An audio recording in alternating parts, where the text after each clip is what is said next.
the call to the Honourable the Deputy Leader of the Opposition. My question is to the Prime Minister. Charlie's Fine Foods is a much-loved bakery bordering the Goldstein electorate. This morning, co-owner Ken Marlab said, "Sadly, there wasn't much in the budget for us. Order. I think the government missed an opportunity to help us. There is virtually nothing that stimulates better productivity. There's not a piece of machinery in here for the instant asset write-off.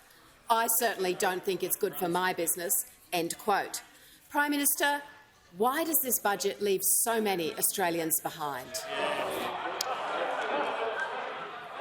Order. Give the member for Barker and the member for Deakin will cease interjecting. So will the Treasurer and the Minister for Infrastructure. Give the call to the Prime Minister. I thank the Deputy Leader of the Opposition for that question. Yes, because I must say, credit where credit's due. To be able to say there's too much and too little in the budget at the same time in one question is quite extraordinary. Well, the truth is that there is measures, including, of course, support for small business, encouragement of them to spend money on their business, tax incentives there in the budget last night. But we know that whatever was in there, those opposite would say no, because that is the approach they take to politics across the board, which is one of the reasons why the Deputy Leader of the Opposition got to ask a question about the Goldstein electorate, because the member for Goldstein is sitting up there, because they've rejected the negative politics of those opposite after 9 years of not being able to advance Australia's national interests. Australians turned to a government that was prepared to make investments in a better future.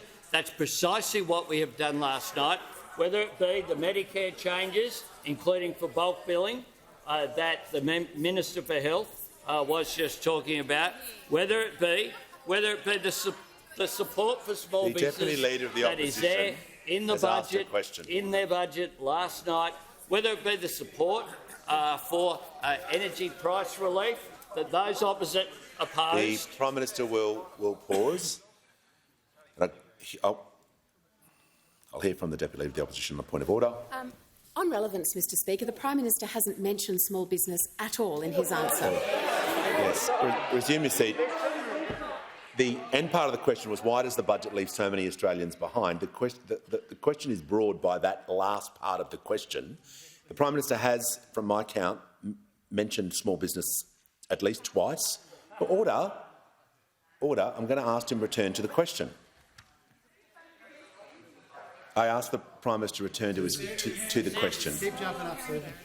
Those opposite, of course, voted against, including the Deputy Leader of the Opposition, voted against the Deputy Leader of the Opposition will just cease interjecting. Energy bill relief. Remember that last December? But this morning on ABC News Breakfast, the Leader of the Opposition said this when asked, "You support the energy relief payments?" The Leader of the Opposition said, "We support those payments to families in the way in which the government has proposed them." Well, why did you vote against them? Why? Order. Why? To do a reprise of yesterday for the Treasurer's benefit.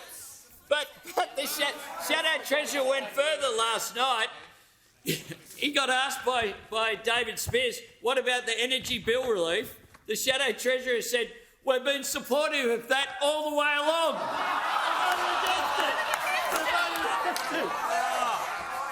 You couldn't make it up. Mr Speaker. And then he said, "As you know, we've always supported that."